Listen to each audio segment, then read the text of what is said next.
క్రీస్తు వారి పరిశుద్ధమైన నామములో శుభములు తెలియజేస్తున్నాం. దేవుడికి స్తోత్రం చేద్దామా? హల్లెలూయా హల్లెలూయా. సర్వశక్తి గల దేవుని నామానికి మహిమ కలుగును గాక. ఆమేన్. మార్కు సువార్త 12వ అధ్యాయంలో 44 వచనాలు ఉన్నాయి. ఈ 44 వచనాలు మనం చదువుదాం. మార్కు గారు సువార్తకులైన మార్కు గారు 44 వచనాలు 2000 సంవత్సరాల క్రితము మానవ శరీరం మార్చుకొచ్చిన ప్రభు చెప్పిన మాటలను ఈ 12వ అధ్యాయంలో 44 వచనాలుగా మార్కు గారు రాసి ఉండగా పరిశుద్ధాత్మ దేవుడు భద్రపరుచున్నాడు. దేవునికి స్తోత్రం చేద్దామా? అయితే ఈ 44 వచనాలు 7 ప్రాముఖ్యమైన అంశాలు ఉన్నవి. 7 ప్రాముఖ్యమైన అంశాలు ఉన్నవి. అవి 12వ అధ్యాయము మొదటి వచనము నుండి 12వ వచనాలు దుర్మార్గులైన పని వారిని గురించి ఉపమానం. 13వ వచనము నుండి 17 వచనాలు కైసరికి దేవునికి పనులను గురించిన మాటలు. 18వ వచనము నుండి 27 వచనాలు పునరుద్ధానం గురించి సద్దుకైలకు ప్రభు చక్కగా విస్తృతపరిచిన విషయాలు ఉన్నవి. ఇక 28వ వచనం నుండి 34 వచనాలు ప్రధానమైన ఆజ్ఞల గురించి, ఆజ్ఞ అన్నింటిలో ప్రధానమైన ఆజ్ఞల గురించి ప్రభు సెలవించారు. 35వ వచనం నుండి 37వ వచనం వరకు దావీదు కుమారుడే దావీదుకు ప్రభు.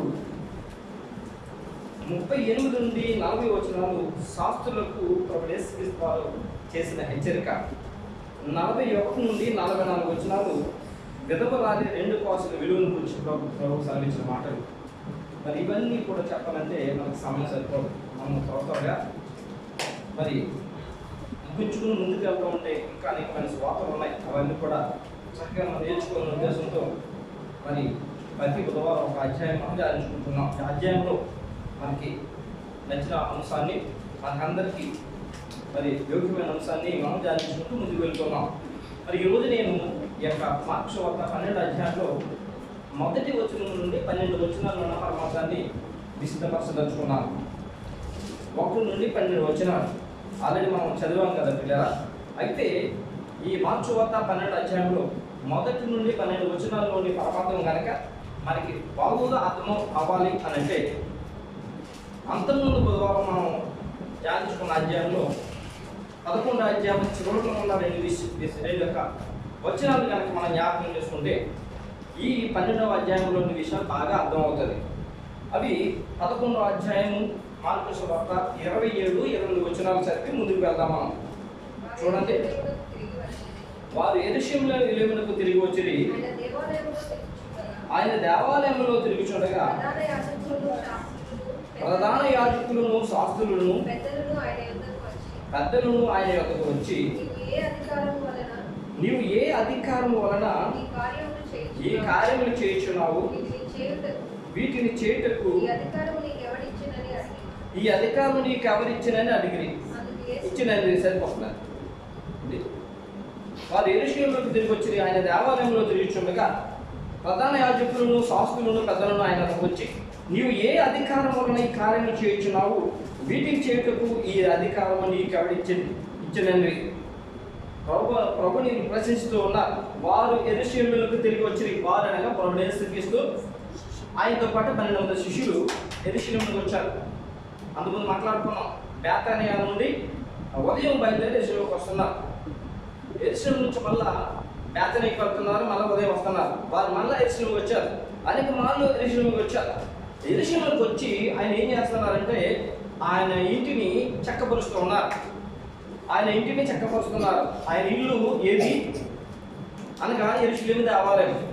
ఆయన ఇల్లు ఏదండి? యెరూషలేము దేవాలయం. మత్తయి సువార్త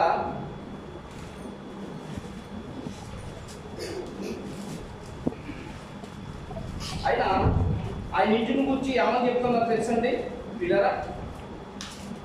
ఆయన కీర్తన గ్రంథం 69:98 నీ ఇంటిని గురించిన ఆసక్తి నన్ను భక్షించుచున్నది, నిన్ను నిర్మించిన వారిని అందరూ నా మీద పడి ఉన్నవి అని రాయబడం. కీర్తన గ్రంథము 69:9. చూడండి. నీ ఇంటిని గురించిన ఆసక్తి నన్ను భక్షించుచున్నది, నిన్ను నిందించిన వారిని అందరూ నా మీద పడినవి, నీటిని గురించి ఆసక్తి నన్ను భక్షించుచున్నవి. అనగా యెరూషలేము దేవాలయము దేవాలయమును ప్రభు యేసుక్రీస్తు వారు దర్శించినప్పటికి ఎలా ఉందంటే దొంగల గుహగా ఉందట. గత బుధవారం మనము ధ్యానించుకున్నాం.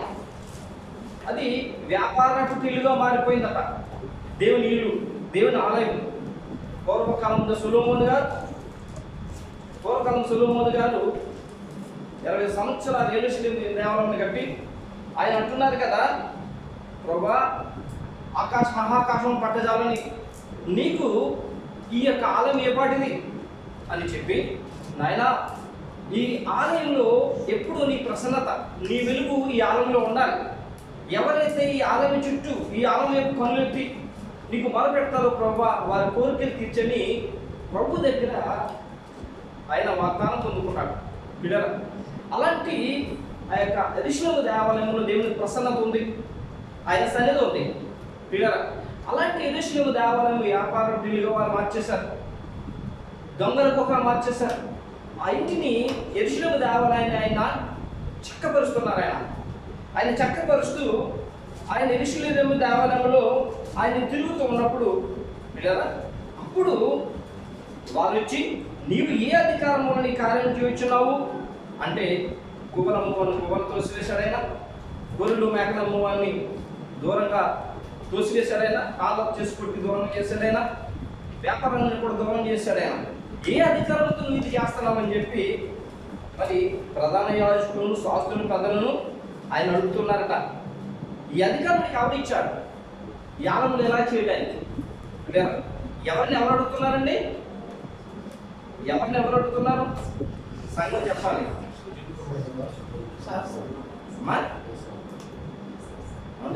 ఎవరిని ఎవరు అడుగుతున్నారు? చెప్పాలి. శాస్త్రులు, పరిచయులు, ప్రధాన యాజకులు ఎవరిని అడుగుతున్నారు? ప్రభువుని అడుగుతున్నారు. ఎవరిచ్చారా ఈ అధికారం నీకని? అర్థమైందని చెప్పిందండి. అర్థమైందని చెప్పిన దేవుడు బహుగా దీవించింది కాక. ఎందుకంటే దేవుడు మంచి వాగ్దానం ఇక్కడ ఇచ్చాడు.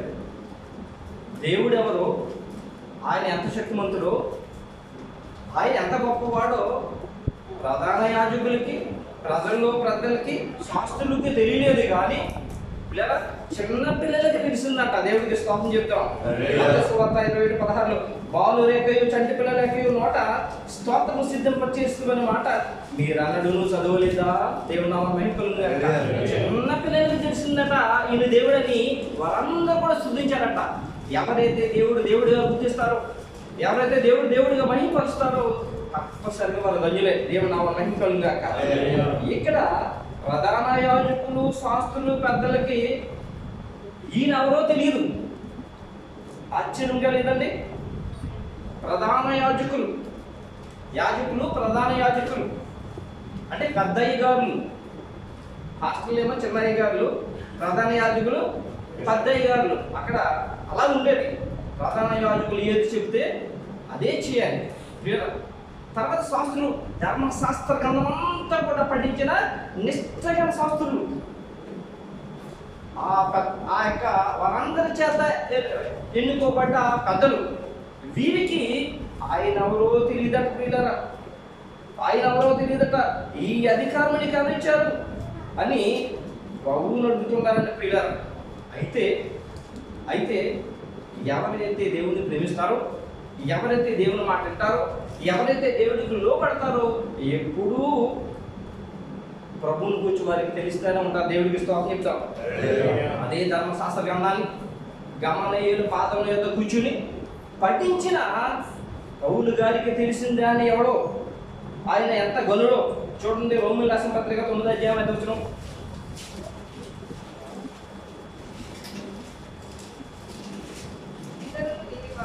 పితరులు దీని వారు శరీరం బట్టి క్రీస్తు వీరిలో పుట్టెను. ఈయన సర్వాధికారి అయిన దేవుడే ఉండి నిరంతరము స్తోత్రార్హుడే ఉన్నాడు. దేవుని నామమున మహిమ కలుగును గాక. ఎవరంట?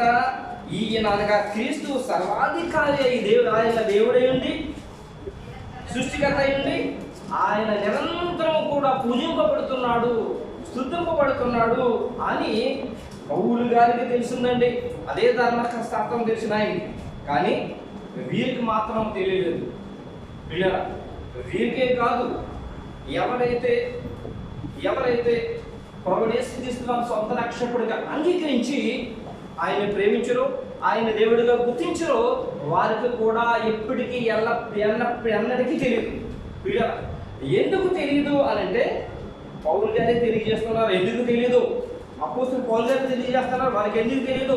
ప్రభువుగా ఎందుకు గుర్తించలేదు? ఆయన శక్తి సమాధానం గుర్తించలేదు. ఎందుకు గుర్తించలేదు? పౌలు గారు తెలియజేస్తున్నారు. 2వ కొరింథీ పత్రిక 4వ అధ్యాయం 4వ వచనం.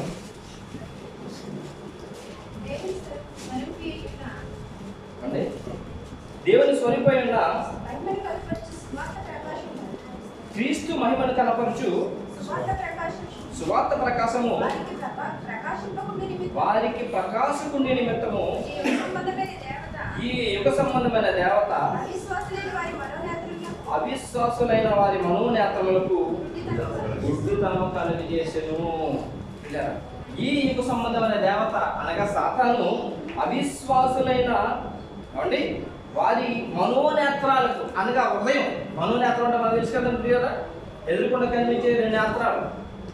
ఈ 2 నేత్రాలు మనం చూసాం అనుకోండి పిల్లరా, ఈ నేత్రాలు చూస్తాయి కానీ గుర్తించవు. కానీ మనోనేత్రం అనేది లోపల ఉంది, అది గుర్తిస్తారు అండి.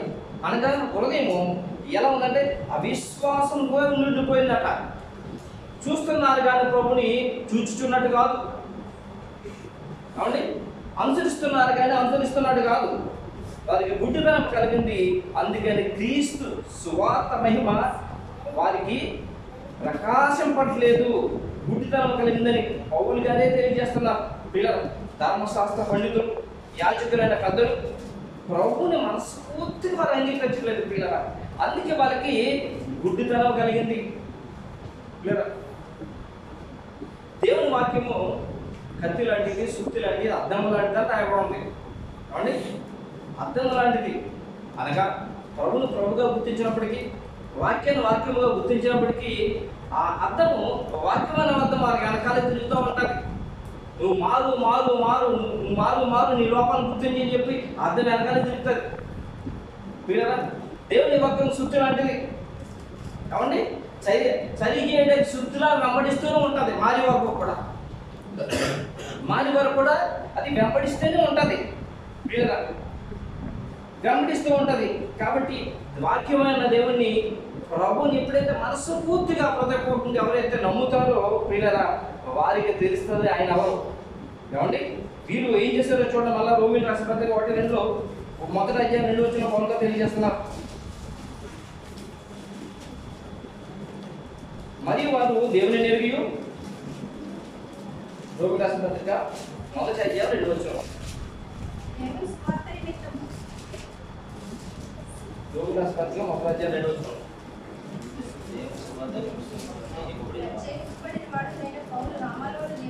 మరియు వారు దేవుని ఎరిగి ఆయన దేవునిగా మహిమపరచలేదు, పుణ్యతాస్తుతులు చెల్లింపను లేదు కానీ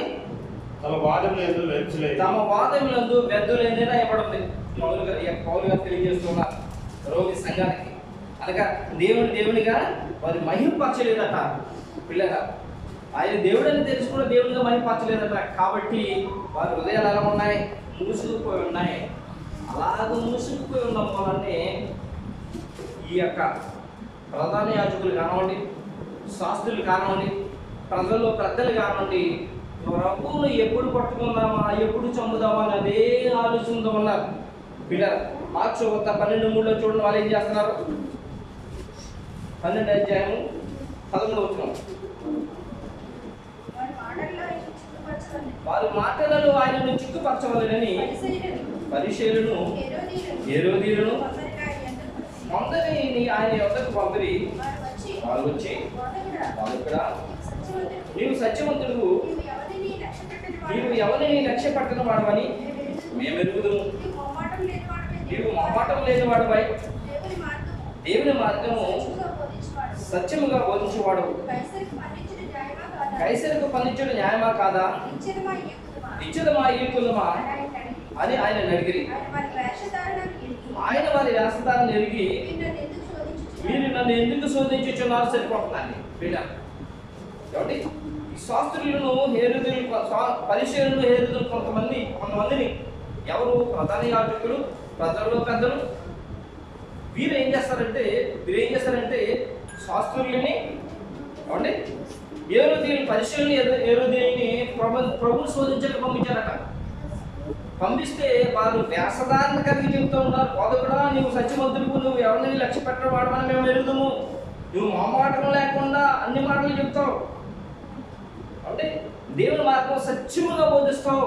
అయితే ఒక మాట మేము అడుగుతున్నాం, కైసరికి పన్నించురా న్యాయమా కాదా? ఎందుకు వీళ్ళు వేషధారణ అడుగుతున్నారు? ఎందుకైనా ఆయన వారి వేషధారణ తిరిగి ఆ పసిగట్టి చెప్తున్నారు అని అంటే హేరోదీయుడు వచ్చారు అనగా రోమ ప్రభుత్వంలో పన్నులు వసూలు చేసి రోమ ప్రభుత్వానికి సహకారం కూడా హేరోదీయులు వచ్చారు, పరిశీలనతో పాటు వచ్చారు. వాళ్ళు ఎదుర్కొండగా లేదు అంజులైన వారికి మీరు ఎందుకు పన్ను కడతారంటే ఆ కైసరికి వ్యతిరేకంగా ఇతను మాట్లాడుతున్నాడని చెప్పి ప్రభువును పట్టించి సంహరిద్దామని ప్రయత్నం. మీరు పన్ను ఇవ్వండి అని అంటే నువ్వు యూదుడు అయ్యండి అంజుడికి ఎలా పన్ను కట్టమంటావు అని అడగడానికి మళ్ళా తప్పు పట్టడానికి ప్రయత్నం. ఇన్ని ప్రయత్నాలతో వేషధారణ కలిగి ఆయన దగ్గరికి వచ్చి మోసకరమైన మాటలు మాట్లాడుతున్నారు. నేను ప్రభువుకి తెలీదా? సర్వాధికారైన దేవుడు తెలీదా వాళ్ళ యొక్క ఉదయం ఎలాంటిదో? అందుకే ఆయన ఏమంటున్నాడు, ఆయన వారి వేషధారణ ఎరిగి మీరు నన్ను ఎందుకు శోధించుచున్నారు అని చెప్పి ఒక దేనాలను ఎందుకు తెచ్చి చూడని వారితో చెప్పిన వారిని తెచ్చి ఇచ్చిరి. ఆయన ఈ రూపంలో పైరాతి ఎవరిని వారిని అడగగా వారు కైసరి అన్నది. అందుకు యేసు కైసరుకు దేవునికి చెల్లించిన వారితో చెప్పగా వారు ఆయన గురించి బహుగా ఆశ్చర్యపడి ఇలాగూ ప్రధాన యాజకులు, శాస్త్రులు, ప్రజల్లో పెద్దలు అనేక మంది ప్రభువును శోధిస్తూ ఇబ్బంది పెడుతూ సంహరిద్దామనే ప్రయత్నం చేస్తుండగా అప్పుడు వారి వరకు ప్రభువు యేసుక్రీస్తు వారు ఈ 12వ అధ్యాయం 1వ వచనం నుండి 9వ వచనంలో ఉపమానం తెలియజేశారు. ఆ ఉపమానమే ఇది చూడండి. ఆయన ఉపమానం ఎందుకు వారికి బోధింపన ఆరంభించను. ఎట్లా ఒక మనుషులు ద్రాక్ష తోట నాటించి దాని చుట్టూ కంటి వేయించి ద్రాక్ష తోటి తొలిపించి గోపురం కట్టించి కాపులకు దానిని ఉత్తగించి దేశాంతరం పోయాను. పంటకాలం ముందు ఆ కాపు నుండి ద్రాక్ష తోట పండ్లను తన భాగం తీసుకొని వచ్చినప్పుడు కాపు చేతకు అతడు ఒక దాసుని పంపగా వారు వారిని పట్టుకుని కొట్టి వడ్డీ చేతులతో పంపివేసిరి. మరలా అతడు మరొక దాసుని వారి ఎదుగు పంపగా వారు వారిని తల గాయం చేసి అవమానపరిచిరి. అతను మరొకరు పంపగా వారిని చంపిరి. అతను ఇంకా అనేకులను పంపగా వారి కొందరిని కొట్టిరి, కొందరు చంపిరి. ఇంకా అతనికి ప్రియమైన కుమారుడు ఒకడు ఉండెను కనుక వారు తన కుమారుని సన్మానించదనుకుని తొదకి వారి యొద్దకు అతను పంపెను. అయితే ఆ కాపులు ఇతడు వారసుడు, ఇతను చంపుదము రండి, అప్పుడు స్వాస్థ్యం మనదగునని తమలో తాము చెప్పుకొని అతనిని పట్టుకొని చంపి ద్రాక్ష తోట వెలుపల పారవేసిరి. ఈ మాటలు, ఈ ఉపమానం ప్రభువైన యేసుక్రీస్తు వారు ఎవరికి చెప్పారంటే ఈ శాస్త్రులకి, ప్రధాన యాజకులకి అంటే ప్రజల్లో అందరికీ చెప్పాలి. ఆ విషయం చూడండి, ఈ 12:12 రాయబడింది. తమ్మును కూర్చి ఆ ఉపమానం చెప్పిన వారు గ్రహించి ఆయనను పట్టుకున్నట్టు సమయము చూచి వారితో చెబుతున్నాడు ఈ ఉపమానం ప్రభువైన యేసుక్రీస్తు వారు. ఏ ఉపమానం అంటే ఒక ఆయన ద్రాక్ష తోట నాటించి దేశాంతరం వెళ్ళిపోయాడట. దేశాంతరం వెళ్ళిపోయి ద్రాక్ష తోట నాటించి కాపులకి గుత్తగించి వెళ్ళిపోయిన తర్వాత ఆ కాలం తిరిగి వచ్చాడు. ఆయన తిరిగి వచ్చి తన దాసుల్ని తన భాగం వరకు పంపించాడు. అది పంపిస్తే ఒకరిని అవమానపరిచారు, మరలా పంపిస్తే ఇంకొకరిని కొట్టారు, మరలా పంపిస్తే గాయం చేశారు, మరలా కొంతమంది చంపేశారట. ఇక తన వాసుని తన కుమారుని పంపిస్తే నన్ను బట్టి నా కుమారుని గౌరవిస్తారని చెప్పి తన కుమారుని పంపితే ఆ కుమారుని ఏం చేశారట, చంపి వెలుపలికి విడిచి వేశారట. ఈ విషయము ప్రభువైన యేసుక్రీస్తు వారు చెబుతూ ఉన్నారు. దీంట్లో ఉన్న పరమాత్మము ఏమిటి అని అంటే దేవుడని యెహోవా ఐగుప్తు నుండి వాళ్ళని తీసుకొచ్చి కనాను దేశంలో వారిని నాటాడు. అంటే ద్రాక్ష తోట వేసిన ఎవరు అంటే దేవుడు. ఈ దేవుడు ఐగుప్తులోని ఇశ్రాయేలు ప్రజలను తీసుకొచ్చి కనానులో వారిని నాటాడు. ఈ ఇశ్రాయేలు ప్రజలు ద్రాక్ష తోటకు సాదృశ్యం. ఇశ్రాయేలు ప్రజలు ద్రాక్ష తోటకి సాదృశ్యం. ఐగుప్తు నుండి పెరికి తెచ్చినాడు, కనాను దేశములో నిన్ను నాటినాడు. ఐగుప్తు నుండి పెరికి తెచ్చినాడు, కనాను దేశములో నిన్ను నాటినాడు. చుట్టి తరుయలు వేసి నీరు పోసినాడు, తన స్వాస్థముగా ప్రత్యేకపరచినాడు. ఫలముల నాశించిన పరలోక తండ్రి తేరి చూచుచున్నాడు నీ వైపు. ఫలముల నాశించిన పరలోక తండ్రి తేరి చూచుచున్నాడు నీ వైపు. హల్లెలూయా. ఐగుప్తు నుండి కనాను దేశాన్ని తీసుకొచ్చాడు ఆయన. తీసుకొచ్చి కనాను, శ్రేష్టమైన కనాను దేశంలో వారిని నాటాడు. కాబట్టి ఈ ద్రాక్ష తోట ఇశ్రాయేలుకు సాదృశ్యం. ద్రాక్ష తోట చుట్టూ ఆయన కంచె వేశాడు. ఈ కంచె ప్రత్యేకించి ధర్మశాస్త్ర గ్రంథానికి సాదృశ్యం.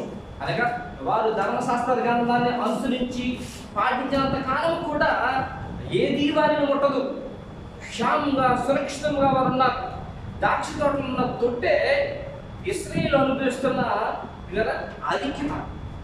అంటే ద్రాక్షకాయలు కాసిన తర్వాత అవి ద్రాక్ష తొట్టులో పిండి రసం తీస్తారు. అది ఇశ్రాయేలుకి దేవుడిచ్చిన ఆధిక్యత. ద్రాక్ష తోట పనివారు మత నాయకులైన పరిశీలు, శాస్త్రులు, పెద్దలు. మత నాయకులు అంటే ఆ యొక్క తోట పనివారు పిల్లలు. మరి ఈ విధముగా తోట పనివారు ఇక యజమానుడు యొక్క దేవుడు ఇశ్రాయేలుని ప్రేమించి వారు తన స్వాస్థ్యముగా ఉండడం చూసి వారి కొరకు అనేక మంది ప్రవక్తలు పంపిస్తూ వస్తూ ఉండేవాడు. అనేక సార్లు చాలా మంది ప్రవక్తలు కొట్టారు. ఇర్మీయాను కొట్టారు, కొట్టి ఇర్మీయా ఉన్నత విషయం చెప్తూ ఉంటే బురద గుంటలో కూడా పడేశారు. వీళ్ళ చంప మీద కూడా కొట్టారు. అలాగే అనేక మంది దోషులు కొట్టారు. కొంతమంది దేవుని దైవజనులు చంపరు కూడా. చివరికి ఆయన నా కుమారుని కోరుస్తాననుకుని ఆయన కుమారుని పంపడానికి ముందుగానే ఆయన ఇదిగో నా కుమారుని పంపుతున్నానని చెప్పి ముందుగానే ప్రవక్తల నోట రాయించి ఇచ్చాడు. ఆయన చూడండి, యెషయా గ్రంథం 7:14 చూడండి.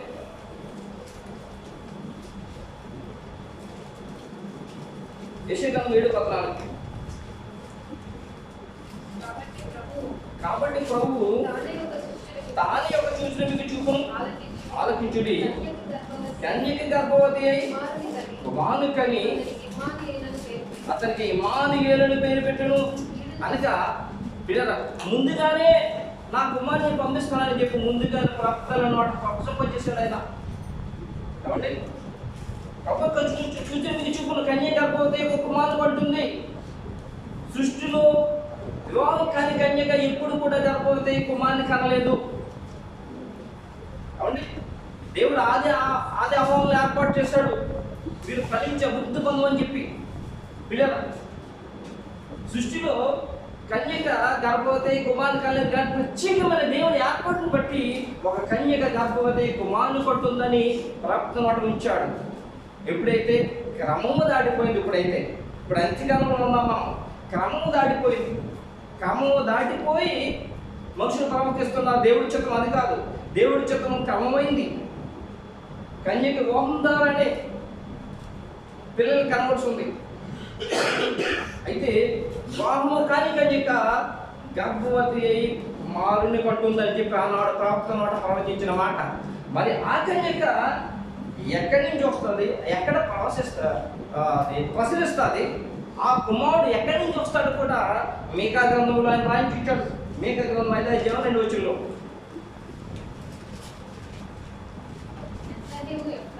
బెత్లెహేము ఎఫ్రాత యూదావారి కుటుంబములలో స్వల్ప గ్రామమైనను నా కొరకు ఇశ్రాయేలును నెలకోవాడు నీలో నుంచి వచ్చును. పురాతన కాలం మొదలుకొని శాశ్వత కాలము ఆయన ప్రత్యక్షమవుతుండెను. బెత్లెహేము ఎఫ్రాత యూదావారి కుటుంబంలో నీవు స్వల్ప గ్రామమైన నీ కొరక ఇశ్రాయేలు ఏలబోవాడు నీలో నుంచి వచ్చును. స్వల్ప గ్రామమైనను, పేరు లేని గ్రామమైన, నువ్వు ఎన్నిక లేదైనా కూడా నీలో నుంచి గొప్పవాడు వస్తున్నాడు. నీ పేరు లోకమంతా తెలుస్తుంది. నువ్వు ప్రత్యేకింపబడిన దానిగా ఉంటాము. ఎందుకంటే ఇశ్రాయేలును ఏలబోవాడు నీలో నుండి వస్తున్నాడు. దేవుడికి స్తోత్రం. ఆయన ఎవడో కాదు, సర్వశక్తి గల దేవుడు. పురాతన కాలం మొదలుకొని శాశ్వత కాలం ఆయన ప్రత్యక్షమవుతూ ఉన్నాడు. సర్వశక్తి గల దేవుడు మానవ రూపం దాల్చుకొని కన్య గర్భమని ఆయన జన్మించబోతున్నాడు. ఆయన ఎక్కడ జన్మిస్తాడు అని అంటే కదా మత్తయి సువార్త 2:4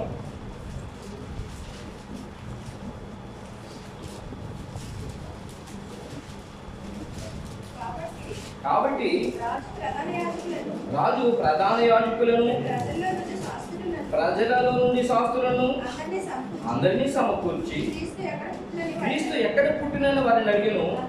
అందుకు వారు యోదయ దేశ బెత్లెహేమ అనగా యోదయ దేశ బెత్లెహేమ, ఇవి యూదా ప్రధానులలో ఎంత మాత్రము అల్పమైన దానవు కావు.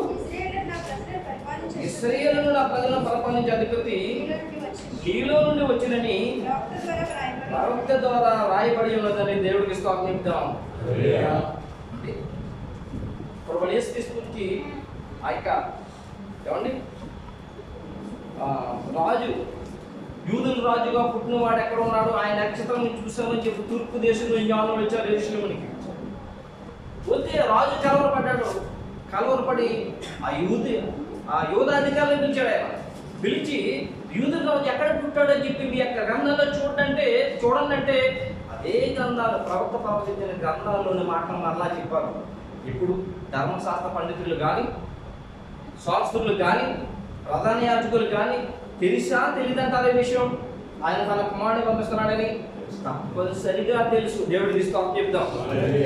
అందుకనే దేవుడు తన కుమారుని గౌరవిస్తాడని చెప్పి ఆయన కుమారుని ఆయన లోకంలోకి పంపించాడు. ద్రాక్ష తోట ఉదాహరణగా తీసుకుని ఇశ్రాయేలు జనాంగం మధ్యకి పంపిస్తే ఆయన కుమారుని వారు ఏం చేశారండి లేదా ఆయన కుమారుని ఎదుగో అధికారి యొక్క కుమారుడు వస్తున్నాడు, ఈ స్వాస్థ్యం అట్లుంది, ఈ తోట అట్లుంది కాబట్టి అతన్ని చంపేద్దామని చెప్పి ఏం చేశారట. ఆయన ఏం చేశారండి, తమ్ములో తమ్ము చెప్పి అతన్ని పట్టుకొని చంపి ద్రాక్ష తోట వెలుపల పారవేశారండి. ఆయన వేలు చేయడానికి వచ్చిన ప్రభుని ఇవన్నీ ఏం చేశారట, ద్రాక్ష తోట వెలుపలికి పారవేశారు. కావున ఆ తోట యజమానుడు ఏమి చేయను, ప్రభు అడుగుతున్నాం. ఆ తోట యజమానుడు ఏమి చేయడు. ఏం చేస్తాడు తోట యజమానుడు, దేవుడు ఏం చేస్తాడు అని అంటే అక్కడ చూడండి, అతను వచ్చి కాపులను సంహరించి ఇతరులకు ఆ ద్రాక్ష తోట ఇచ్చును కదా, ఏ ఇశ్రాయేలు జనాంగం అయితే ప్రభువును ఒప్పుకోలేదో, ప్రభువును చెప్పాలో ఇతరులు అనగా ఒక్క ఇజ్రాయేల్ దేశం తప్పించి మిగతా దేశంలో ఉన్న వారికి అందరికి కూడా ఆ స్వాస్థ్యం ఇచ్చేసాడు దేవుడు. దేవుడు మన మైండ్గా ప్రపంచంలో ఎన్ని దేశాలు అయితే ఉన్నాయో ఇజ్రాయేల్ దేశం కాక అన్ని దేశములు ఎవరైతే ప్రభువును యేసుక్రీస్తును సొంత రక్షకుడుగా అంగీకరించారో వారందరికీ కూడా ఆ ఆధిక్యత ఇచ్చేసాడు దేవుడు. మన మైండ్ గాక. పేతురు గారు అంటారు ఇలా, మొదటి పేతురు 2:10 చూడండి.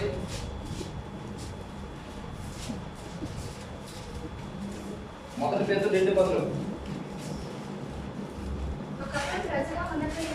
ఒకప్పుడు ప్రజగా ఉండగా ఇప్పుడు దేవుడు ప్రజలైతే, ఒకప్పుడు కనికరింపబడక ఇప్పుడు కనికరింపబడిన వారైతే. ఒకప్పుడు అనగా పూర్వకాలంలో ఇశ్రాయేలు జనాంగములకు మాత్రమే ఆధిక్యత ఇచ్చాడు దేవుడు. ఏ ఇశ్రాయేలు జనాంగం నా స్వాస్థ్యం అన్నారు, ఏ ఇశ్రాయేలు జనాంగం నా ప్రజలు అనుకున్నాడు ఆయననే వారు సంహరించారు, వ్యతిరేకించుకున్నారు. అప్పుడు దేవుడు లోకములో ఉన్న ప్రజలందరికీ ఆధిక్యత ఇచ్చారు. ఎలా ఇచ్చారంటే ఒకప్పుడు దేవుని ప్రజలుగా లేరు, ఇప్పుడు దేవుని ప్రజలు అయ్యారు. ఒకప్పుడు కనికరింపబడలేదు, ఇప్పుడు కనికరింపబడ్డారు. ఇలా అబ్రహాముకు గాఢత కలగజేశాడు దేవుడు. ఏమో కాను దేశంలో ఉండగా గాఢత కలగజేసి ఆయన గాఢ నిద్రలో చూపించాడు. 400 సంవత్సరాలు ఇశ్రాయేలు ప్రజలు ఐగుప్తు దేశంలో ఉండి ఆ తర్వాత ఈ కనాను దేశానికి వస్తారని చెప్పి వారు ఐగుప్తు దేశంకి వెళ్ళినప్పుడు అక్కడ కొన్ని జాతులను తీర్పు తీస్తాడని, వారి పాపం అప్పుడు పడుతుందని దేవుడు ప్రజల చేత వారికి తీర్పు తీర్పిస్తుంటాడు. తెలియదా? అలాంటి గొప్ప సంహారం నుండి ఇతరులు రక్షింపబడ్డారు. దేవుడికి స్తోత్రం చేద్దాం. ఈ మాటలన్నీ ప్రభు చెప్తే పిల్లరా వారు లోక సువార్తలు ఏమంటారంటే లాగు కాదు, నువ్వు చెప్తున్నది అలాగూ కాదు అని అంటారు. చూడండి, లోక సువార్త 20:9-16 9 నుండి 16 వచ్చిన ఇదే ఉపమానం ఉంది. 16 వచ్చిన చూడండి, 16 వచ్చిన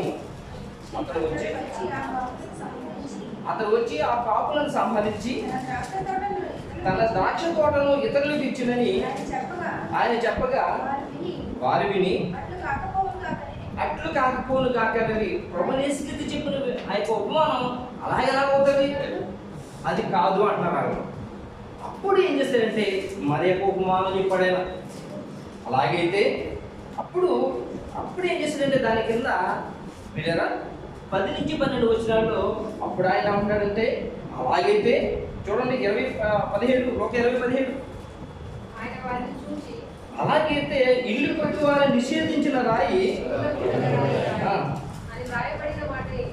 ఆయన రాయబడిన మాట ఏమిటి, ఎందుకు రాయబడింది? ప్రభు అలా ఒప్పుకోవట్లేదు కాబట్టి మళ్ళీ అడుగుతున్నారు. ఏమండి, ఇల్లు కట్టువారు నిషేధించిన రాయి ఆ మూలక తలరాయి అని ఎందుకైంది, ఇది ఎలాగ ఈ ప్రవచనము ఎలాగో ప్రవచింపబడింది అని వారితో అడుగుతున్నారు. ఈ ప్రవచనం ఎక్కడ ఉంది? కీర్తన గ్రంథం 118వ అధ్యాయము 22వ వచనంలో ఉంది. చూడండి, అప్పుడు మళ్ళీ ఇంకొక పని చెప్తున్నాడు ఆయన.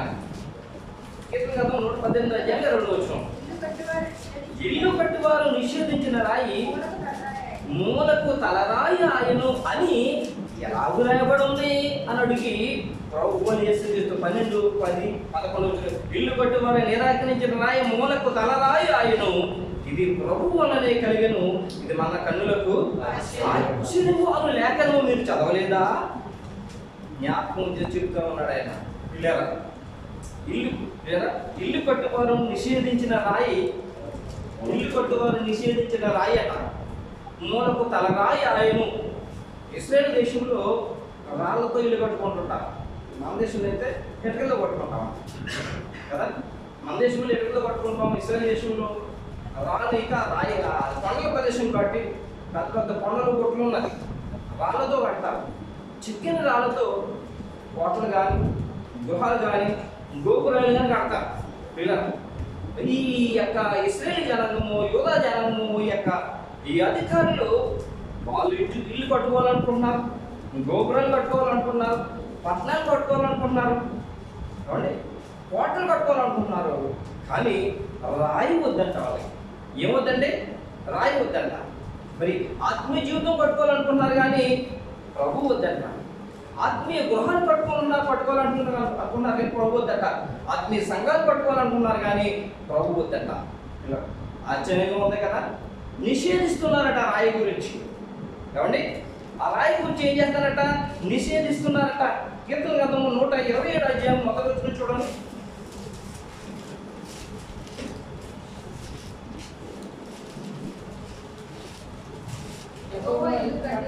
యెహోవా ఇల్లు కట్టించిన ఎడల దాని కట్టువారు ప్రయాసం ఎంతమే. యెహోవా పట్టణమును కాపాడిన ఎడల దాని కావలి కాయవారు మేలుకొని ఉన్నట ఎంతమే. ఇల్లు కట్టుకోవాలన్నా కూడా యెహోవాయే ఉండాలి.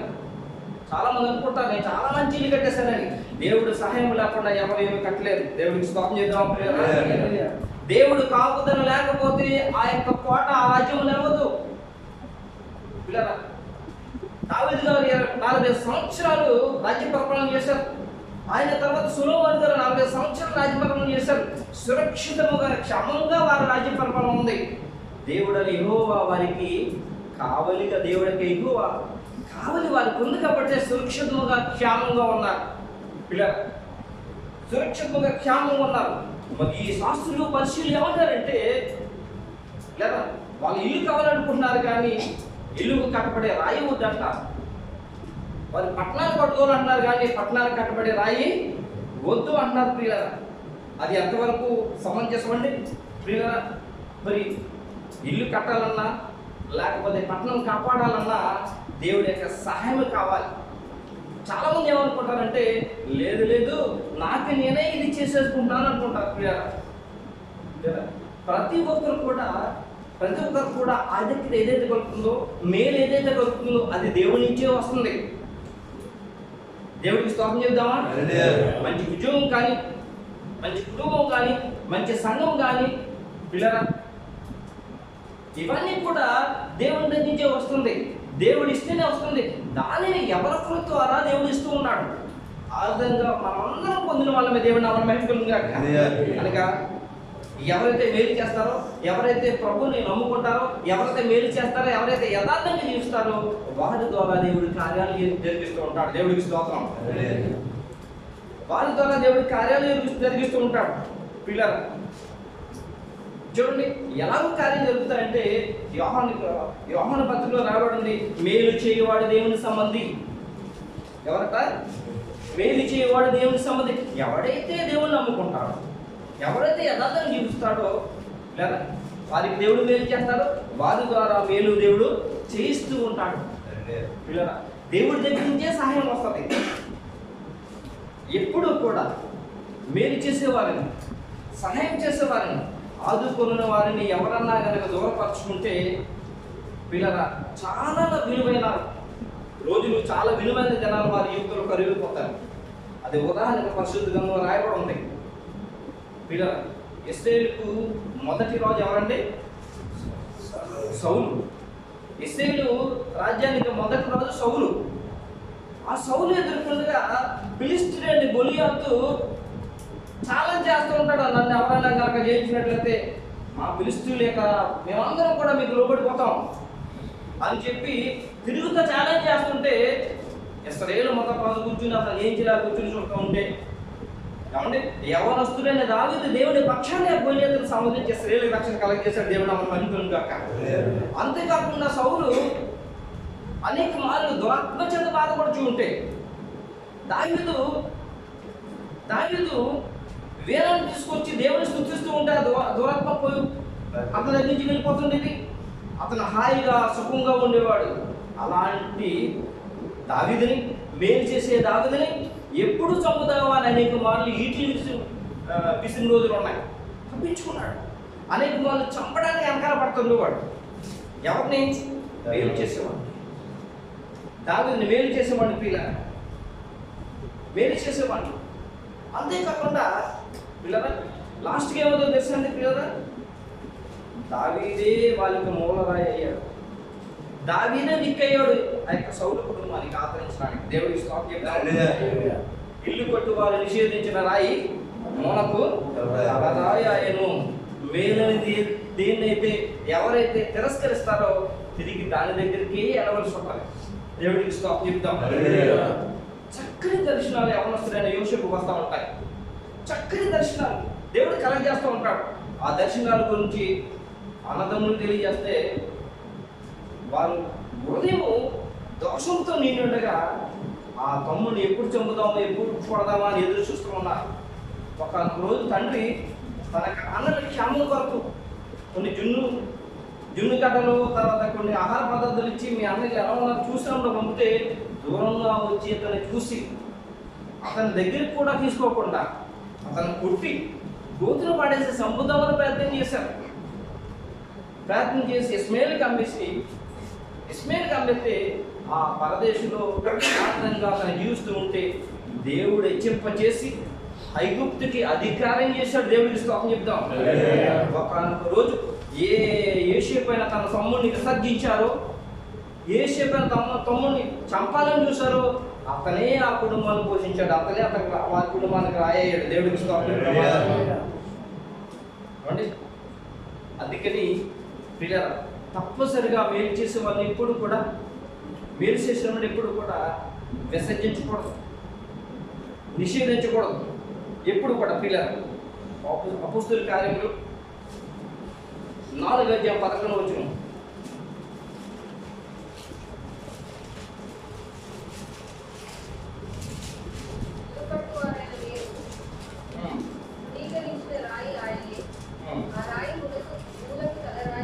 సరిపోతుంది. అయితే ప్రభు అని యేసుక్రీస్తు వారు సువార్త ప్రకటిస్తున్నారు. ఇప్పుడు ఈ సంస్కృత పరిచయంతో ఈ మాట, ఈ ప్రవచనం ఏదైతే ఉందో, ఈ లేఖనం ఏదైతే ఉందో, 118 కీర్తన 22 వచనం ఏదైతే ఉందో, ఇల్లు కట్టువారని నిషేధించిన రాయి మూలకు తలరాయి ఆయనని ఆయన గ్రంథం ఇప్పి చెప్పి దానిని ఆయనకు అన్వయించుకుంటాడు.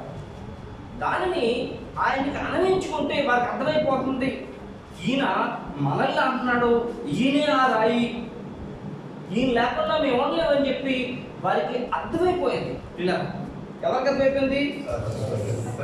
పరిశీలకి, శాస్త్రులకి అర్థమయ్యి ఆయన్ని ఎలాగూ చంపుదామా, ఎలాగూ పట్టుకుందామా అని చెప్పి అన్నిసార్లు కుట్రలు పండుతున్నారు పిల్లరా.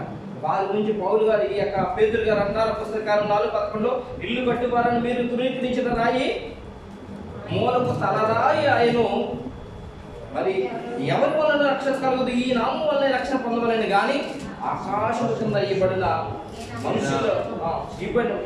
మనుషులలో ఇవ్వబడని మరి ఏ నామం అందును రక్షణ కలుగుతూ.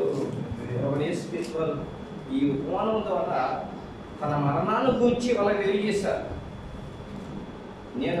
మీరందరూ నన్ను విసర్జిస్తున్నారు, ఒకనొక రోజు నేనే మీకు దిక్కు అవుతానని చెప్పి ప్రభువు యేసుక్రీస్తు వారు ఈ ఉపమానాన్ని, ఈ లేఖనాన్ని వారికి చెప్పాడు ఆయన. ఆ తర్వాత ఆయన చనిపోయాడు, 3వ దినం మృత్యుంజయుడై లేచాడు. ఆయన పరలోకంలోకి ఎక్కి తండ్రి యొక్క కుడి పార్శ్వన కూర్చుని ఉన్నాడు. ఆ యొక్క శిష్యుల ద్వారా పరిశుద్ధాత్మతో నింపబడి వారితో మాట్లాడుతున్నారు. ఇల్లు కట్టువారని మీరు గృహాలు కట్టుకుంటున్నారు, అయితే ఆ గృహాలకు కావాల్సిన రాయన ప్రభువుని మీరు ధృవీకరిస్తున్నారు. ఆ రాయి తలకు మూలరాయి ఆయను, ఆయన ద్వారానే రక్షణ, ఆయన ద్వారానే పరలోక రాజ్య ప్రాప్తము. ఆకాశం మంది ఇవ్వబడిన ఏ నామం మంది రక్షణ కలగనే కలగదు. యోహాను సువార్త 14:6.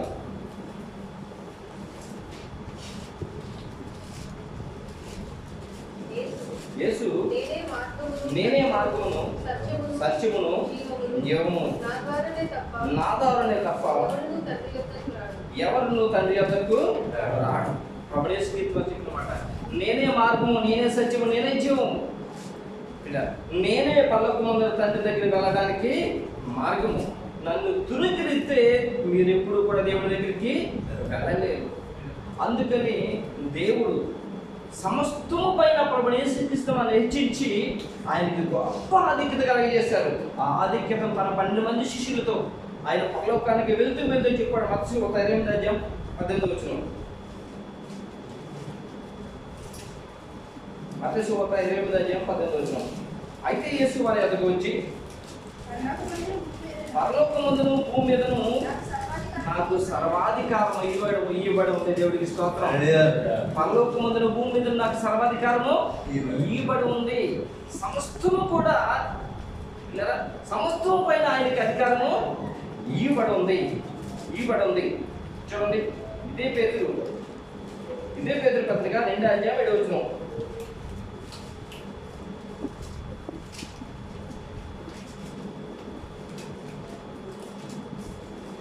మొదటి పత్రిక పేతురు మొదటి పత్రిక 2:7.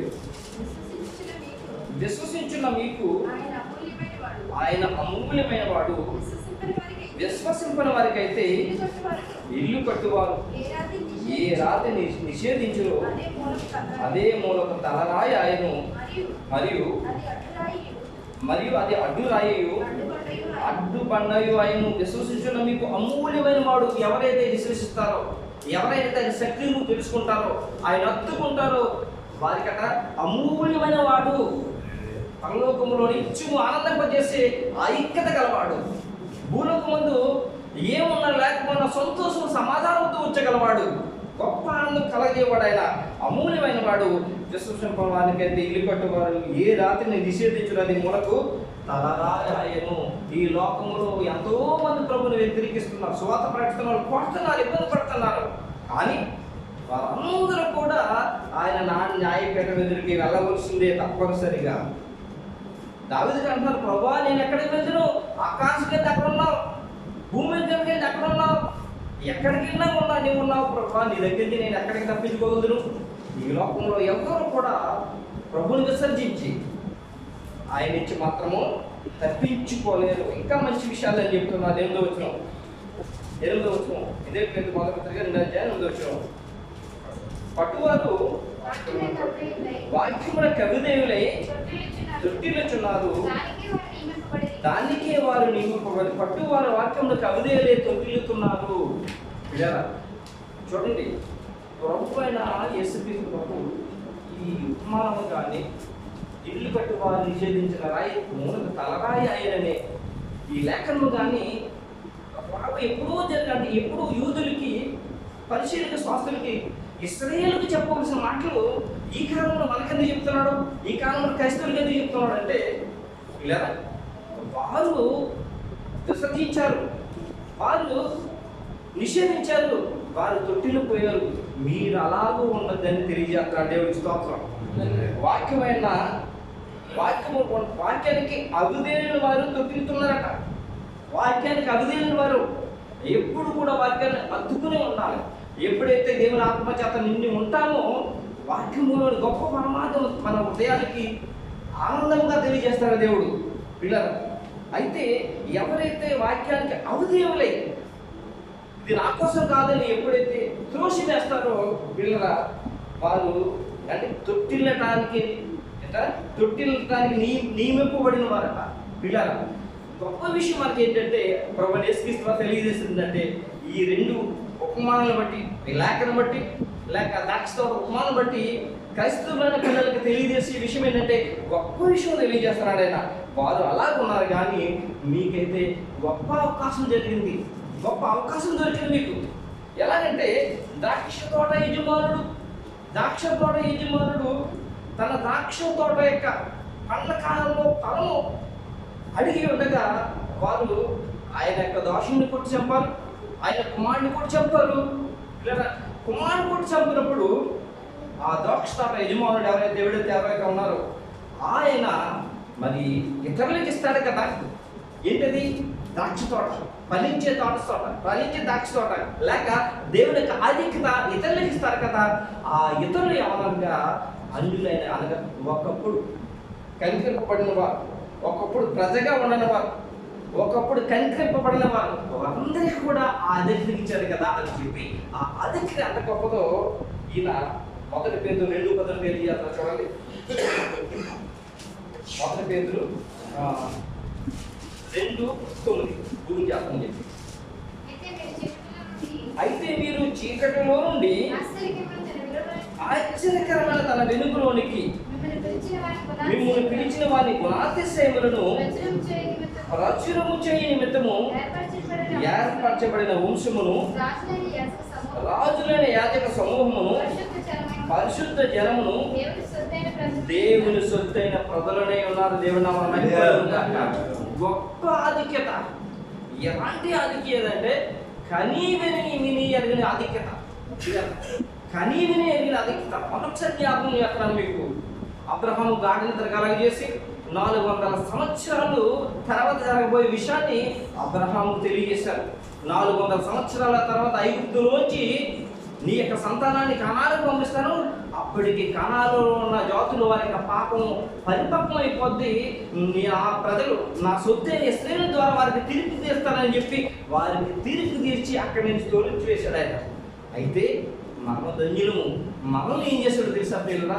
ఎటువంటి యోగ్యత లేని మనల్ని, అనగా ఇశ్రాయేలు దేశము తప్పించి మిగతా ఎన్ని దేశాలు ఉన్నాయో అన్ని దేశాల్లో ఉన్నవారు ప్రభువు యేసుక్రీస్తు వారిని అంగీకరించిన వారందరికీ కూడా ఆయన ఏం చేశాడంటే పిల్లరా చీకటిలో నుంచి ఆశ్చర్యకరమైన వెలుగులో నడిపించాడు. దేవుడికి స్తోత్రం. అంతేకాదు పిల్లరా ఏమంటే ఏర్పరచబడిన వంశమును, రాజులైన యాజక సమూహంగా చేశాడు. దేవుని నామమున మహిమ కలుగునుగాక. ఆయన రాజు అయితే మనం రాజకుమారులు కదా, ఏమండి రాజకుమారులా కాదా? మరి స్త్రీలైతే రాజకుమార్తెలు కదా. ఎంత ఆధిక్యత ఇచ్చాడు ప్రియులారా. అంతేకాకుండా పరిశుద్ధ జనమును, దేవుని సొత్తైన ప్రజలుగా చేశాడు. పిల్లరా, ఎటువంటి యోగ్యత లేదు. పూర్వకాలం 20 వంశులు మాత్రమే యాజకత్వం చేయాలి, ఇంకెవరు చేసే అధికారం అవకాశం లేదు. ఈనాడు ప్రభువైన యేసుక్రీస్తు ద్వారా ఎంతో మంది యాజకత్వం చేయడానికి ఆయన నియమించాడు. ఇది గొప్ప ఆధిక్యత కాదంటారా? దేవుడి విశ్వాసం చెప్తాను. తెలివికేత సంఘం పూజారులు డాష్ మీద కూర్చుని ఉన్నప్పుడల్లా నేను జ్ఞాపకం చేసుకుంటాను, ఆనందంతో సంతోషిస్తాను. ప్రభా, ఎటువంటి యోగ్యత లేని మమ్మల్ని తీసుకొచ్చి పరిశుద్ధ స్థలంలో నిలబెట్టావు ప్రభా. ఎటువంటి యోగ్యత లేని మమ్మల్ని ప్రభా నీ వాక్యం బోధించే వారిగా చేసావు ప్రభా. ఎంత ఆనందమో చెప్పండి పిల్లరా. ఈ ఆనందం ఇక్కడ ఉండగా మనకు తెలియదు, కానీ ఒకనొకప్పుడు ఆ పరిశుద్ధ పరలోకమందు దేవుని సన్నిధిలో ఉంటే పిల్లరా, వెలకట్టలేని మనం ఊహించిన ఆనందం, గొప్ప ఆధిక్యత దేవుడు అక్కడ ఇవ్వబోతున్నాడు. దానికి ముందుగానే ఈ విషయాలని చెప్తున్నాడు. మనం ఒకసారి చదువుకుంటున్నాం. అయితే మీరు చీకటిలో నుండి ఆశ్చర్యకరణ తన వెలుగులోనికి మిమ్మల్ని పిలిచిన వారి గుణాతిశయములను రాజులను చేయు నిమిత్తము ఏర్పరచబడిన వంశమును, రాజులైన యాజక సమూహమును, పరిశుద్ధ జనమును, దేవుని సొత్తైన ప్రజలనై ఉన్నారు. ఇశ్రాయేలు జనాంగంలాగా, శాస్త్రులాగా, పరిచయులాగా, ప్రజల్లోని పెద్దలాగా వ్యతిరేకించే వారిగా కాకుండా ప్రభువైన యేసుక్రీస్తు వారిని సొంత రక్షకుడు అంగీకరించిన వారందరూ కూడా ఆయన గుణాతిశయములను ప్రచురించే వారిగా ఉండాలట. ఆయన గుణాతిశయములను, ఆయన గుణాలను మనలో ఉంచుకోవాలి. ఆ గుణాలను ప్రచురం చేసి అనే వారికి చూపించే వారిగా ఉండాలి. అవి మాటలతో కాకుండా చేతల ద్వారా చూపించాలని ప్రభు మరొక్కసారి 2000 క్రీస్తుపూర్వం జరిగిన లేఖనాలను జ్ఞాపకం చేసి యేసుక్రీస్తు వచ్చిన తర్వాత చెప్పిన ఉపమానాలను చూపించి ఆయన ప్రజలు ఎలా ఉన్నారో తెలియజేస్తున్నాడు. అలాంటి కృపను దేవుడు మన సంఘాన్ని భద్రపరచుగాక.